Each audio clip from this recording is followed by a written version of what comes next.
The little girl's fingers tremble as she lifts the doll from its bright, cellophane window. The box had been waiting for her, hidden behind a stack of newspapers in the kitchen.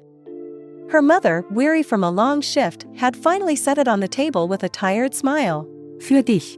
She'd said, "For you." The girl gasps. Petra. Not Barbie, the American one she had seen in catalogs but knew was too expensive. This one was theirs. German. A doll for her. She smooths down Petra's yellow sundress, watches the light catch in her glassy brown eyes. The slogan promises. Mit den traumhaft schönen Haaren. Hair so beautiful it feels like a dream. She runs her hand over it. Silky, perfect. She doesn't know it yet, but this doll, this moment, belongs to history. The birth of Petra. Germany, 1964. A country rebuilding itself, still shaking off the dust of war. Children play in the streets of cities once reduced to rubble. Families huddle around radios, their homes smaller than before but filled with something fragile and hopeful. And in those homes, something new is appearing: television. A flickering black and white screen broadcasting glimpses of a world outside their own. And on that screen, an American dream. A doll named Barbie. Blonde. Tall. Perfect. She moves through commercials with an effortless grace, wearing outfits that belong to another world, one of California beaches and towering penthouses. German girls press their faces to shop windows, staring at price tags their parents can't afford. Barbie is a symbol of something just out of reach. But in a small toy factory in Nuremberg, two men are watching. Helmut Fiedler and Friedrich Podi, former apprentices at the famed Schildkrautwerke doll factory, had built their company, Plastispielzeug GmbH, on one belief: toys should be for everyone. And so, Petra is born. She isn't an imitation. She's a response. Petra is designed with the same height and proportions as Barbie, but with a distinctly European touch. Her face is softer, her fashion rooted in the styles of Hamburg and Munich rather than Hollywood. She isn't a Hollywood starlet, she's a girl who could be your neighbor, your cousin, your best friend. And she's affordable. By the time Petra hits store shelves in 1965, she's an instant success. In that first year alone, 460,000 dolls are sold. Alongside them, over 1 million tiny outfits, skirts, jackets, evening gowns, all reflecting the real-world trends of the time. And then, Mattel notices. The lawsuit arrives like a storm cloud on the horizon.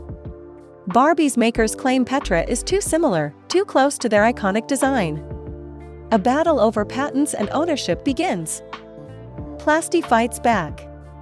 They argue that Petra is her own creation, molded from the dreams of German children, not a copy, but a competitor. And in the end, they win. Petra is here to stay. The Golden Era. By the late 1960s, Petra isn't just a doll. She's a world.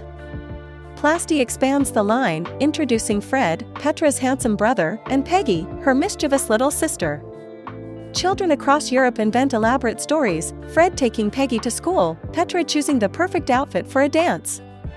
And then, in 1967, Petra evolves. Her body gets a redesign. A new, more dynamic figure, with a twistable waist and bendable knees, she can pose, move, live. She wears the latest fashions, her tiny shoes clicking softly against plastic floors as she walks runways made of kitchen tables. The 1970s bring another transformation. A new face mold, slightly pouty, with a concave design that makes her look modern, sophisticated. Petra Star is introduced, featuring rooted eyelashes and high-fashion outfits. She steps into the disco era with effortless confidence, ready for the flashing lights and shimmering dresses that define the time. In playgrounds and bedrooms across Germany, little girls swap Petra outfits like currency. One day, she's in a sleek black evening dress, the next, a casual sweater and skirt. The dollhouse becomes her world, and in that world, she can be anything. And then, change comes again. The fall. By the late 1970s, trouble is brewing. Plasty, despite Petra's success, is struggling against the growing power of Barbie's global empire. American marketing is relentless. Barbie isn't just a doll anymore, she's a brand, a symbol, a lifestyle. Then, in 1975, a shift. Plasty is bought by Airfix, a British company known for model kits and toys. For Petra, this means a new beginning, or so it seems. She gets a new name, Donna Sommerwind Petra. But behind the scenes, things aren't so bright. Airfix is in trouble. Money is tight. Decisions are rushed. And in 1980, Airfix collapses, dragging Petra down with it. For a moment, she vanishes. But her creators won't let her go so easily. In 1981, Friedrich Podi and a group of investors reclaim Plasty, determined to bring Petra back.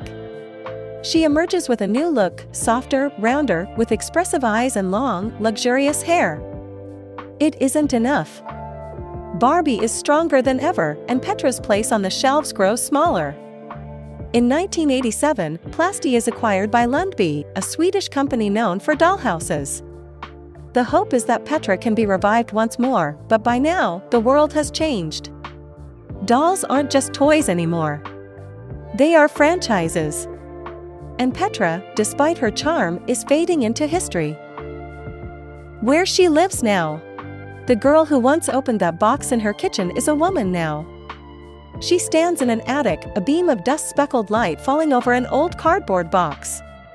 She opens it carefully, fingers brushing over fabric that has softened with time. Petra's brown eyes meet hers.